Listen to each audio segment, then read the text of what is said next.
need a minute to get all the settings in order. All right, well, okay, that makes sense, very good. I have to light up the screens. Yes.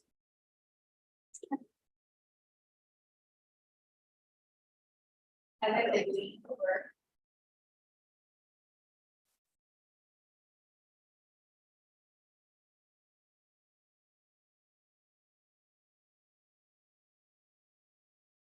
Okay, all right.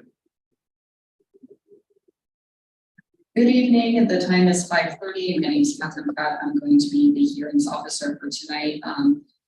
The order of hearings procedure will be as follows. First, the staff report to be presented by Olivia Diaz, current planning manager. The applicant's presentation limited to 15 minutes. A neighborhood report, if any, limited to 10 minutes. And testimony of those who sign in before that should be 5:30 please give your name and address so the recording picks it up.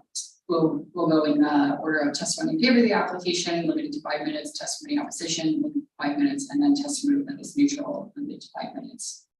Rebuttal by applicant, limited in scope to issues raised in opposition, limited to 5 minutes. Then we will close the public hearing. I want to direct your attention to the applicable criteria found in the notice. The testimony and evidence for the public hearing must be directed towards these criteria. Sign variance. Salem Revised Code Chapter 900.040 subsection D states that an application for a sign variance shall be granted if the following criteria are met. 1. Compliance with the applicable standard would create an unnecessary hardship due to the unique or unusual physical conditions of the property over which the applicant has no control, such as topography and lot shape, which are not present on other properties in the vicinity that have the same zone designation. The hardship does not result from the actions of the applicant, owner, or previous owners of the property, and the sign variance is limited to the minimum reasonably necessary to alleviate the problem created by the unique or unusual physical conditions. 2. The sign variance is necessary to permit signage comparable with other properties in the vicinity that have the same zone designation. 3. The sign variance will not adversely affect the function or appearance of the development and use of the property and surrounding properties. And 4, the sign variance will not impose limitations on other properties and signage in the area, including signage that would be allowed on adjacent properties. Failure to raise an issue accompanied by statements or evidence sufficient to afford the city or other parties the opportunity to respond to the issue precludes an appeal to the State Land Use Board of Appeals based on that issue. Failure of the applicant to raise constitutional or other issues relating to proposed conditions of approval with sufficient specificity to allow local government or its designee to respond to the issue precludes an action for damages in the circuit court. Are there any objections on jurisdictional grounds on the holding of this hearing? Seeing none. This is VARSI 2301. Properties located at 3025-3033 Lancaster Drive East. And Ms. Diaz, we can have the staff. Good evening, Olivia Diaz, current planning manager of the planning division. I'm here to present. I would like to enter the staff report and the presentation into the record.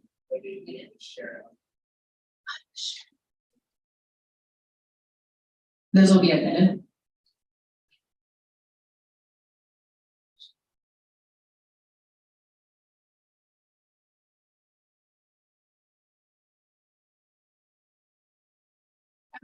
Now we're sharing it. Great. Okay, the applicant has requested a sign variance and a sign permit for additional wall signs located on the base of an existing Walmart retail building. The applicant's overall request is requesting to replace all 5 wall signs and freestanding signs. 3 of them are part of the variance request. The subject property is planned and zoned mixed use, particularly mixed use 1, which is shown in the purple. It is bordered by single family residential to the south, and across Devonshire there's some CR commercial retail to the north. All of the white area is outside of the city limits on the opposite side of the green line. Here's an aerial photo of the subject property. As you can see, the Walmart building sits at the rear of the building abutting Fisher Road.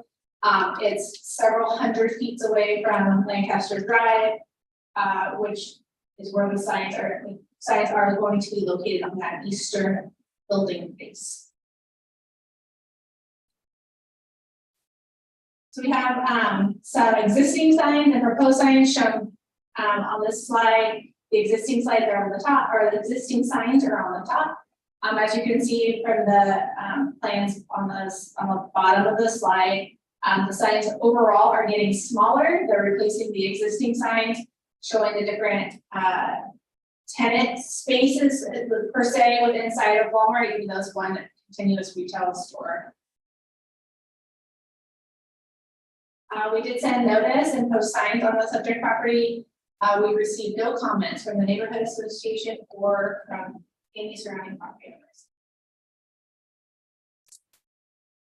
The criteria for a variance, so the subject property is recently been rezoned to mixed use through our Salem comprehensive plan project. So the signs are now considered non-conforming. The previous CR zoning designation did allow for more signs along the building face than the MU1 zone. The redesignation was intended to implement a long-term vision of the area for a dense walkable mixed-use area. The location of this building is so far back from Lancaster Drive, and the intent of the zone would be to have new buildings up at Lancaster, and the sign allowances would reflect that with buildings closer to the right of way. The subject property is near an existing Fred Meyer's that has a similar size building, similar size lot, and similar size signs that's being proposed. The physical conditions and the shape of the lot and the amount of different services within the building would be unique within this MU zone and would justify a variance as outlined in your staff report. Staff recommends you approve the sign variance and sign permits as outlined in the staff report, and we're available for any questions. Thank you. I do have a question. So I'm reading criteria 1 from 90.04D that says that compliance would need to create an unnecessary hardship due to the unique or unusual physical conditions of the property, such as topography and lot shape. And I'm trying, can you just walk me through how the building being so far back from the road would qualify as this unusual or unique physical condition of the property that the applicant has spoken for? Yeah, so the subject property was zoned as CR, which would allow for larger signs. The MU1 zone is intended to have some buildings and signs at the street for vehicles and pedestrians to locate easily any retail service. Because the building was already existing prior to the rezoning, it's located over 700 feet away from the major arterial that Walmart accesses off of. The size of the signs and the amount of the signs to direct vehicle traffic safely would be what would be physically different, is that it's so far away compared to what the intent and the vision of the MU1 zone is meant for. So for purposes of like the physical conditions, that would include the physical conditions, including buildings or other structures on the property. Yeah, the pre-existing development. And then I heard you mention that the recent rezone makes the current signs non-conforming. And so for me, for non-conforming, at least for non-conforming uses, if the uses is continued or not enlarged, it's okay. So why would placing these signs, but it sounds like smaller signs, not be allowed if they're non-conforming? Because the minute you take them down, they lose their non-conforming status. So once you remove a sign, like they can stay as large as they want to stay. Unfortunately, a lot of retail places want to rebrand quite often. So they can stay at non-conforming, they can stay at this larger size. But once you remove it from it's just like tearing down a building next to a setback. When you go to rebuild that building, it has to be a different setback. So doesn't get to continue its non-conforming use to a new sign. Or non-conforming development to a new sign. All right, those are my questions. I'm done.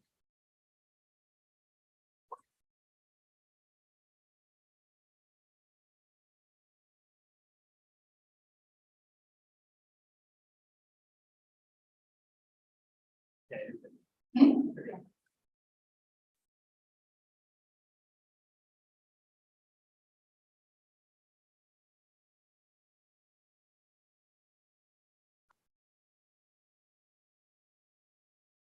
Right.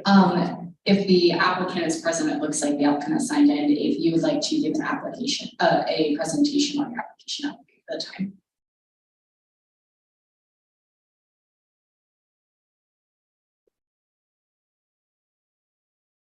And if you could just state your name for the record and if you're how you relate to the applicant, who I believe is,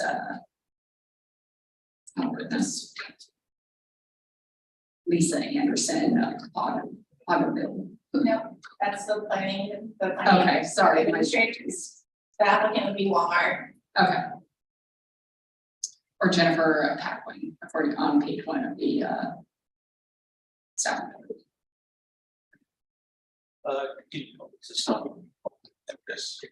Hi, my name is Jeff Davis. I'm a permit coordinator with PB2 Architecture and Engineering. Our address is 2809 Ajax Avenue, Suite 100, Rogers, Arkansas 72758. And I'm here to answer any questions that you might have. I just wanted to kind of reiterate the purposes of the signs. The purposes of the sign is not to actually present advertisement to anyone along, the major thoroughfare. I think that was Lancaster, is that correct? Thank you.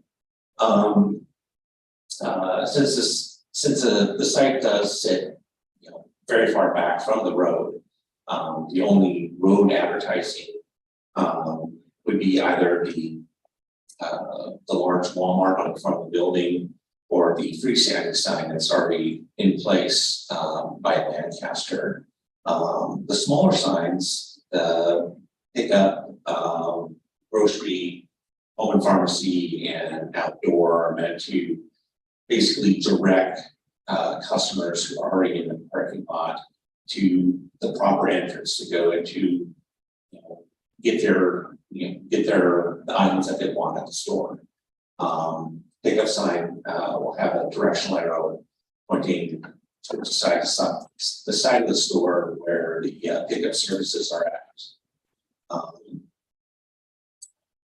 As stated in the previous presentation, since Walmart did go through a new branding initiative, the sign packages are significantly smaller than what is currently on the building.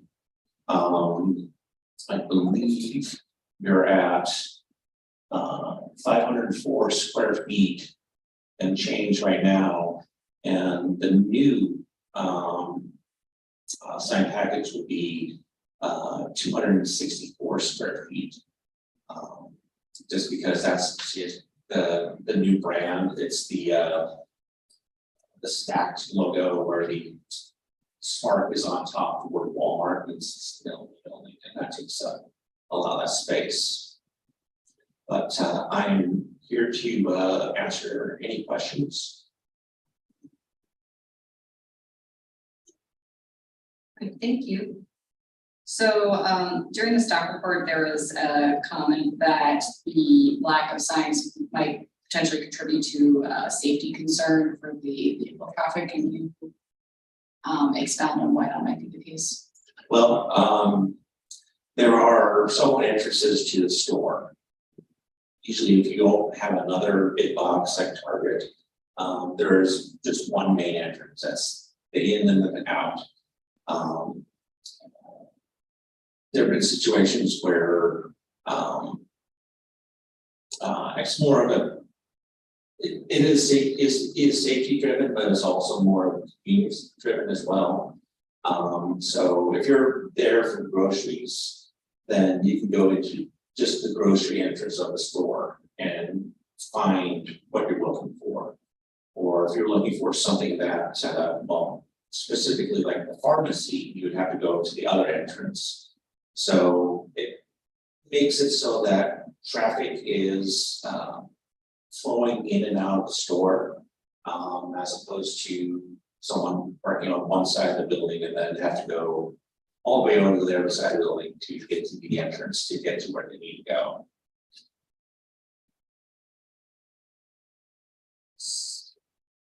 So again, I'm gonna ask you kind of the same question. Sure. So for chapter 90.040 subsection D, subsection 1, it says compliance would create an unnecessary hardship due to unique or unusual physical conditions of the property over which the applicant has no such control over. Can you describe to me how it is that you don't have control over the replacement of the signs? So why, basically saying why the current signs cannot remain, why do they have to be replaced? Well, it's part of the new branded package, with the the new Walmart layout sign. The other signs have a new font, and it kind of blends into the overall package of the signs on the store. So it is something that the company is doing at every store. You can leave the signs up on the building as is, but it getting to the point where it starts to, I guess, deviate from the company's prototype, what they want to have the store look like. And that was said in the previous presentation. It's like if the sign comes down, it's down, and then we cannot put it back up.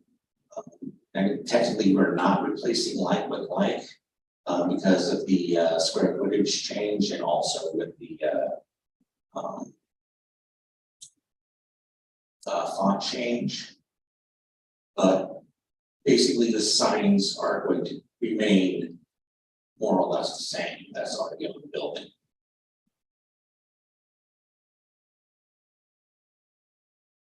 Okay.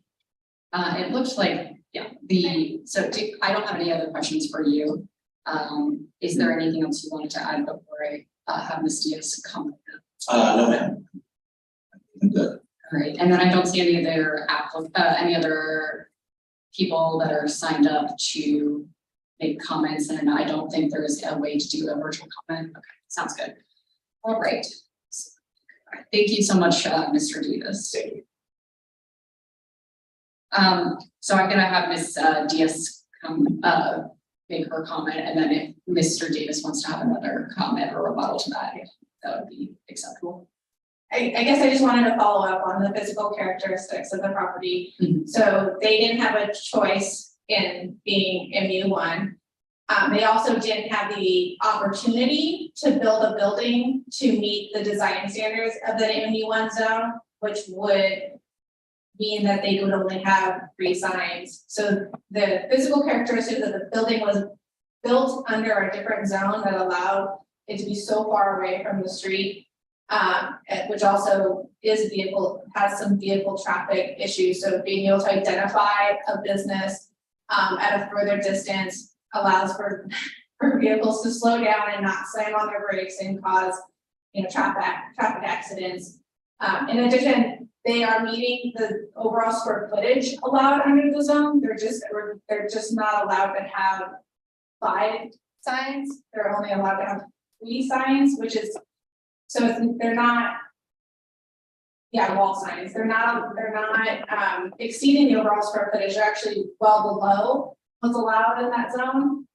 It's just the amount. So they're just dispersing them for better flow and identification. right? Which could prevent pedestrian vehicle conflicts if people are able to know where they're gonna be going and what side of the parking lot to go to without, doing that right in front of the store, causing conflicts between pets and vehicles.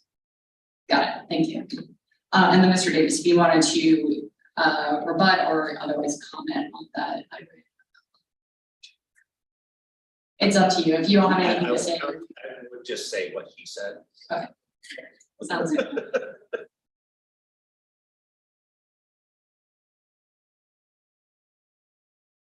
So I'm going to close this hearing, however, the record will remain open until 5 p.m. on August 2nd. I believe if yep, August 2nd, oh no, wait, actually. Can the applicant waive a final written argument? In this case, got it. Does the applicant waive a final written argument? In this case, we would close the record and I would start the clock for my decision. It would, you would want the record if you want to submit anything else that wasn't over me today.